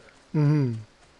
And so I'm a Geospade on that one. The Hidden One outposts are going to be very interesting, especially since they're from a different time. They're from when the assassins were there originally, and then like evac'd, and then they've come back with Eivor and his crew, like long time after the assassins have already left. So I wonder if maybe you go into the assassin areas, the Hidden One fortresses, and maybe that's where you unlock events and stuff like that. Well, I like how much have you watched? Because I don't want to go into spoilers for you on videos if you haven't. No, I've watched like a bunch of them. I really didn't watch. I think the deep dive thing that you were talking about, but I watched half of it. From what I understand, Eivor's brother meets the assassins when he goes on mission, right? So Eivor's brother comes back with him. The hidden blade is given from Eivor's brother to Eivor. From what I see in the trailer, the assassins are less than impressed with this, because obviously a hidden blade is earned, it's not given. Right. And at this point, Eivor's wearing basic Viking armor, has no assassin logo or symbols on him at all. And then you get to the demo stuff, and he's running about with costumes that have the assassin symbol on the belt buckle. He's running the blade. He's wearing hoods. He's doing social stealth. Yeah, I wonder if, like I said this earlier on, I wonder if this is an Edward Kenway story, but more flushed out to the point where he becomes an assassin. Maybe after the first couple of chapters, like the assassins are like your ideals line up with him, and they then like go, well, do you know what, bugger it, we're going to make you one of us. We line up. Right. Everything lines up here. Let's go for this. Because why else at that point would you buy a hidden one? Why would you build a hidden ones bureau in your village at that point if you had no interest? That's true. So at some point he does get checked in, and he gets ordained. And that's when maybe you get the option to go build that bureau that you don't have to build if you don't want to, which baffles the mind, because if you want to be an assassin, of course you're going to build the bureau. Right. So do you think he becomes like a Grand Master at one point? Like he becomes the Grand Master of his bureau? I don't think he's going to become a Grand Master, but I think he's going to be the bridge between Valhalla and the Middle East. Oh, I could see that. That would be interesting. That would be interesting. And here's why I think so. In the deep dive trailer, you're clearly in America. There's a point in that game where you are clearly looking at a native Indian in a kayak in America. And we all know Vikings made it to the new world before Christopher Columbus now. We're all very much aware of that. So we know we're going to the new world. That was teased in the deep dive. Right. So if we're going to the New World, then we're going to possibly go to Scotland, and we've got all of the UK, and we've got all the, maybe some of the 9 realms. Then it's not out of the realm of impossibility that Eivor is going to be the one that goes to the Middle East to set up the Brotherhood, or at least bring the knowledge of the assassins there and start the spread of knowledge. This is true. Hold on one moment. Like, you keep going, keep the conversation with the fans and stuff like that. I'm going to be right back. Yep, there was.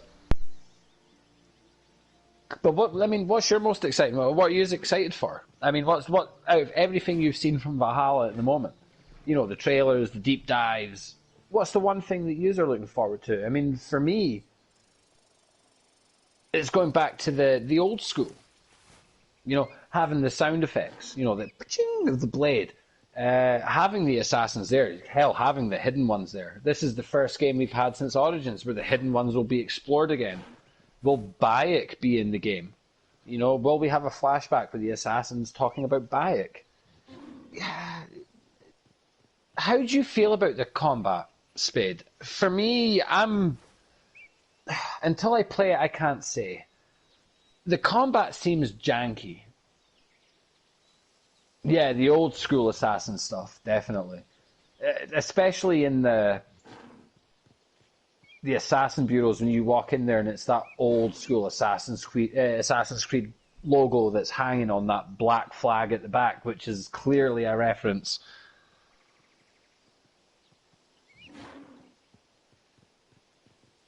Yeah, it'll be interesting to see where they go. It really will be. Whether this is an end to a fresh beginning, or if this is just the end of another game that's going to lead on to another story point going forward. But old school, yeah.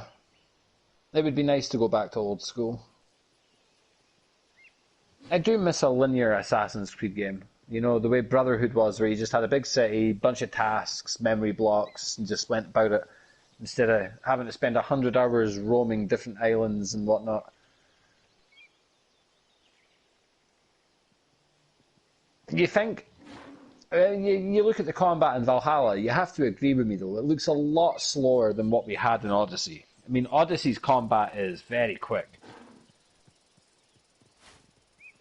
I feel like a Viking. Ugh.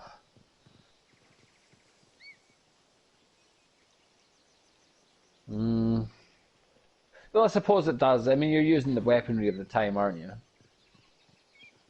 So I would say you have a great point. No. Yeah, Assassin's Creed. How far we've come since Xbox 360 and PS3. That we're at the point now where we can look at somebody's back holding an eagle with a giant axe.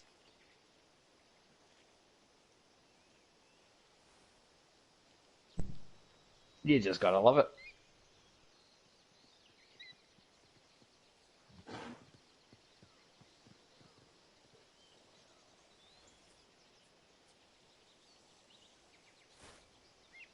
Yeah.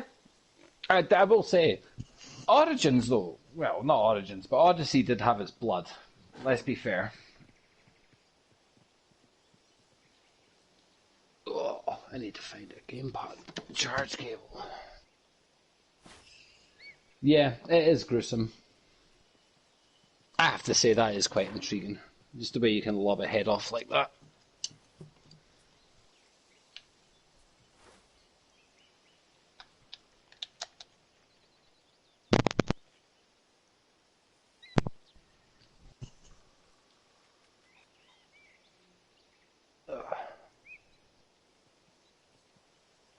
So, where do you want to see Assassin's Creed go after this one? So let's throw this out to you.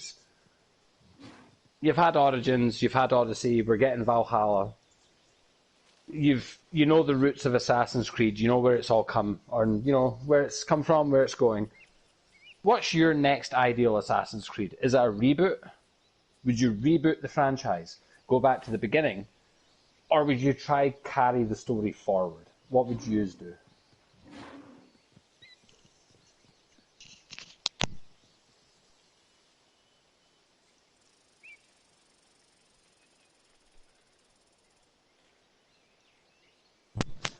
Yeah, but they were very durable. They might just have been made of wood, but they were very durable. I'm back, by the way. I just had to take a bunch of meds. All these meds have me all messed up. It's That's nuts. not a problem. that's not a problem. I'm going to leave you for a second so I can go for a pee in a minute. So No problem. Yeah, Geospeed, he's going in. He's very into Valhalla, it looks like. yeah, you see, I was trying to say the only problem I've got with Valhalla is, for me, the combat still looks slow. Like if you look at the speed of the combat in Odyssey, like Cassandra's pretty quick. Even Bayek is quite quick, but Valhalla's combat, it seems like it takes him a while. It's sort of like, and I suppose I respect it in a sense, because if you're going to swing an axe, you would have weight behind it, so it should be represented with the character swinging it. But sometimes when you look at the combat, it seems like it's just a little bit too slow. I don't think we've seen anything with him with the throwing axes. Maybe, like, depending on... Oh, quite a few. There's been quite a few of them on Really? the videos where they've like chucked 2 axes to the front of them, then they've like done a real cool move and then switched 2 off to the left of them. And still slow, huh? Yeah, that like the quick time moves seem like they're pretty quick, but I'm on about just like the basic hack and slash of it. It does seem like it's quite slow. That's crazy. Well, hopefully they fix that. Like, you know, maybe it's just for the trailers so that you're not missing anything as you're watching. But then at the same time, you also have to remember, you know, PS5 and things like this have haptic triggers and whatnot now, where you get to feel the weapon with every move of your thumbsticks and whatever else. Oh God, I cannot wait to do that. I really cannot wait. You're going to pull that bow and arrow back. You're going to feel that tension on those thumbsticks when you try to do that. Eh? And a part of me wonders if that's why Valhalla's gameplay looks so slow, is because what we've seen to this point has been the PS5 footage, or at least the next gen Xbox, because we know Xbox has got haptic triggers anyway, because they had them the Xbox One X, I believe, on their Pro console controllers. So I mean, we know Xbox has got haptic anyway, and that's the only thing that I can think of that would make combat look so slow, is if you were having to fight the strain and the weight of the weapon on the gamepad, and I wonder if that's what that is. I don't know. I would love to see something like. You know what though? Did you ever read the book Ready Player One or see the movie? I did not. I have not read the book nor seen the movie. Okay, well, the book is way better than the movie. That's number one. Number two, the book and the movie, it actually shows where the kid is wearing an entire haptic suit, and that's how they play the game. You can feel the bullet hits and stuff like that. Oh, I'd love that. I would love that. I would wake up with bruises and not have a problem with that. Listen, I'm telling you, that's what Xbox is going to do. They're going to bypass another console, and it's going to be get Xbox Holodeck for your living room. You wear a haptic feedback suit, you're going to go in there, play Call of Duty, you're going to wake up with 16 lumps that you didn't have the next day because you felt every fucking Call of Duty spamming, slip-sliding fucking weirdo out there getting sent off you. You know what? I could see that. I could see them not making consoles anymore, but making like either hardware or like software.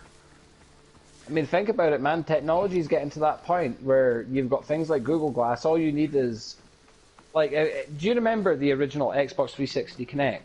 Yeah. Did you ever look at your living room under night vision while that was running in your living room? Yes. Where you had, it was like literally laser squares all over your room. Yup. Well, imagine taking that and then essentially taking the world of the game, and each square that's on that wall has that image put in it. So it doesn't matter where you move in your living room. The camera sees where you are. The environment moves with you as you move. And that's the key. You can't move in your living room because you'll walk into walls. Right. So the environment has to move with you, so that you literally stay in the same place. That's why you have these VR companies coming out with these silly little, you can stand here and walk forward and move to the side and left and right, but it's going to cost you 1,200 quid. Right. No. Have the game world move when you move so that you don't actually move. You feel like you're moving, but you're not, because it's the game world that's moving. I could see that. You know, and Kinect, like the original Xbox 360 Kinect was the first view of that. When you went night vision in your living room with Kinect on and you saw all those squares and all those lines and lasers all over the room, that's what it would look like in a holodeck, to be honest. The crazy thing about that, though, is like when you think about that, were they recording what your room looked like and like when you walked in, when you walked out? You know what I'm saying? Because I have my office where like I actually have all of my stuff for, you know, like filming and for making videos and stuff like that. My whole office, you know, I've got, you know, like I've got the Kinect. I've also got the PlayStation Eye or the PlayStation camera, and it's like, you know, are they recording me when I'm walking? You know? Well, the good thing with the PlayStation camera is you know when it's on. Right. Because right in the middle, you get this tiny little red light that pops on. Right. The second the camera activates, and you can't miss it. Especially if you've got it center TV. As soon as it comes on, you can see it. But the problem is let's just say I'm an average fellow in Scotland, and I turn my PlayStation VR holodeck on, and PlayStation scans my bedroom, and then they think I've got an unusual amount of handcuffs, chains, whips, belts, and swords. Does that immediately get reported to the Metropolitan Police? Am I safe to leave my house in the morning? And is there some sick fuck at Sony sitting there going, where does he live? Right? You know, like there's lots of questions you've got with PlayStation cameras and all these they just things, activate it every time you walk in. They're like, okay, wait, I got it. He's home. He's home. What's he doing? Who's he got? Alexa. It's like Alexa. Alexa understands when there's no one home. So if we walk in our front door and there's no movement in the house, the hall light will just come on by itself. So we know when there's movement inside the house because the lights turn on. And I don't know, it's like that with PlayStation camera. It's like it could be a really good thing because it could catch your murderer, but at the same time, do I want you watching me and my missus? Yeah, that's true too. You know, it's a catch. It's a weird thing, and this is why people are now complaining about the fact that you can record PlayStation Party voice chat because of the PS5 updates and stuff that are going on there, because Party isn't just a case of you and two mates, it's a case of you and 100 mates and sending pictures and essentially doing a Discord thing on PlayStation now. Right. It's like you can record that. So like if you take the mickey and someone in there feels like you're saying something wrong, like they can record that. They can pull that log and they can now send it direct to Sony. So we are literally in a world where everything is monitored now. This is true. Welcome to Assassin's Creed. Welcome to the Templars. Exactly. I was actually kind of shocked at that too. Yeah, go ahead. Exactly. I'll be back in 2 seconds, but no problem. Yeah, with what Silent was saying, like I'm actually kind of shocked at that myself. I don't know if Xbox One is going to do that, but the fact that you could record parties now is kind of weird. It's kind of wild. Oh, and Geospade, the feeling of getting blown up by a C-130, I don't think they want to give the players PTSD. I think they'll probably leave that out of the equation. But I'm pretty sure that they will have, you know, like something similar, like maybe bullets. Excuse me.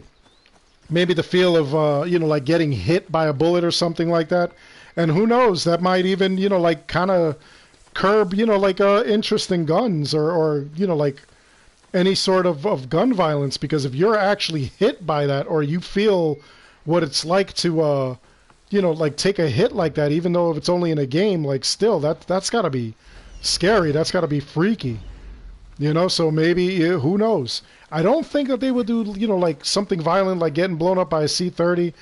I don't think that they will come up with the technology to throw you across your room. At least I hope not. But it would be interesting. But as far as the recording goes and stuff like that, I mean, I could kind of see why they added it. They added that kind of thing so that, you know, if you're in a session with somebody and you're being bullied or something, maybe you report it. It just makes it easier and stuff like that. So I could see where there are some areas of safety or some reasons of safety that they would do that. But overall, I mean, I could see like a lot of people getting suspended or bans over something like that. I could see that because I know there are going to be like a whole bunch of people that'll abuse it. There'll be like some people that'll purposely get you in a party, get you angry, get you cursing, and then immediately just, like send that to Sony like, look, this dude is a lunatic. So, it's got its pros and cons, just like every other piece of technology. We'll see what happens, though. We'll definitely see what happens. But as far as AC Valhalla, I really do think it's going to be a great game. I do think that, it's going to be way better than Odyssey. I know somebody earlier, and I'm sorry, I didn't mean to, ignore you. It's just that, like, we were in the middle of conversing. I know somebody said that Odyssey was absolute trash, and a lot of people really did feel that way. A lot of people felt like Odyssey is just the black sheep of the family. Like, Odyssey made no sense. There was no point in Odyssey. Well, that's why, because of people, some people couldn't afford the PS5, some people couldn't pre-order, some people missed the pre-order. It sold out in like minutes, which was like really crazy. Same thing for like the Xbox, the new Xbox. A lot of people that try to pre-order, they couldn't get their pre-orders in. And then the weird thing is, though, that like a lot of these companies are kicking back the pre-orders. They're like, hey, sorry, we can't fulfill your pre-order. And for some reason, we're seeing that a lot in Europe, I think. I believe that Silent was saying that we saw a lot of that in Europe. We're seeing a lot of people kicking it back. It's kind of like weird. I don't know why they would take your pre-order, almost take your money and just not, like give that to you. So don't worry about affordability. Honestly, when you first get these systems, usually there's like a bunch of like bugs and glitches that come with them. And then, like they create the technology like a little bit better, and then it's like a little cheaper. So, like you'll see, like when it actually comes to fruition. But other than that, it's nothing to worry about. Right, what did I miss? Nothing. Just talking about how funny it would be. Just like with the PlayStation, with the recording of the like logs and everything like that. Like I could see where it's done for safety and not. And then Geospade, he had something about the feeling of getting blown up by a C-130. I don't think they want to give anybody PTSD as their, I don't think that's the goal. If Call of Duty keeps going the way they're going to be nuking you in those bloody haptic feedback suits soon enough. You'll have that little haptic feedback suit on, somebody will get a 50 kill streak in Call of Duty and you'll have to deal with the pain of a nuke. That would be crazy. Could you imagine, like, I was just saying, I don't think that they're going to, like, throw you across the room or anything like that. Well, I think they would, but if it's haptic feedback, I mean, let's be honest here, what is it? It's like little rumbles all over your body. It's not like they're literally impaling you on spikes. It gives that body part a sensation to let you know that's where you've been hit. Well, so I don't know. I would assume it would be like a minor form of shock therapy, right? Well, that guy got hit in the heart, so we really don't want to shock him there in case we kill the old bastard. So let's shock him in the stomach. You know what I mean? In that movie, Ready Player One, like the main character was having a little fling with another character, and she knew he had a haptic suit on. She started touching him. Said, "Do you feel that?" He was like, "Ooh." So are we going there? See, I talk haptic, you start talking ultra haptic. This coming from the guy that's saying, oh, if I have a bunch of whips and chains and handcuffs, is Sony going to like say, hey, we got to send the police over there or something? It's like, I can see it now, coming in 2021. Courtesy Pornhub, the haptic feedback sex suit. It can be yours now for $99.99. Well, Pornhub has the VR pornos. They've got that where like you put on the headset and it's all in 3D and stuff like that. Yeah, you sound like a man who's experienced it.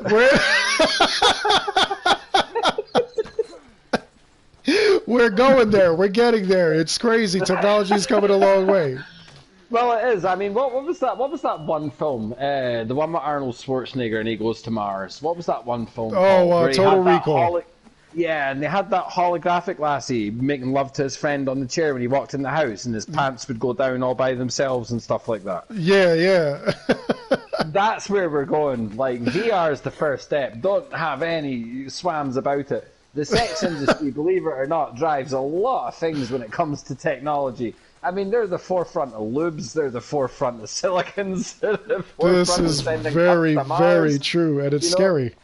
And it's like certain human habits have a way of driving innovation, and sex, unfortunately, is just one of those things. Exactly. Exactly. Right, well, we are meant to be talking Creed and stuff. How the hell we got into virtual reality sex? Because that's what we do. We go off topic. You know this. But we go off topic, but there's going off topic, then there's going to Pornhub. That's off topic. Yeah, it's like, but come on, man, you kiddies watching and shit, Yeah, I'm a kid. You might not be. Right? I'm a 36-year-old kid right enough, but I'm still a kid. Oh God. Well, anyway, I gotta get going. It's my son's birthday. It's Lil Strider's birthday today, so we're gonna take him to this little racetrack that's local around here. Nice. Yeah, so Lady Strider just walked in the door. We're going to be going to take him to do that now. And, I'm going to leave, obviously everybody has the Discord. The Discord is here. Check further up in the notes, guys, if you want to take a look at the Discord. Make sure you join and keep going with the conversation. We'd love to hear from you, and we'd love to keep it going. I'm going to try to get into it, while I'm watching this kid race around and stuff like that. But, you obviously have full reign, so you'll be able to, help everybody out or talk to everybody when they're there. But anyway, everyone, thank you for stopping by. Thank you for joining us. Next week, again, 3 p.m. Eastern. We're going to go off topic again. We'll probably talk more about, AC Valhalla, bunch of other things. Although we stayed on topic for quite a bit of the night. We did. I'm very proud of us. We did very good. All right, everyone. Thank you so much for watching. Until the next one, everybody take care.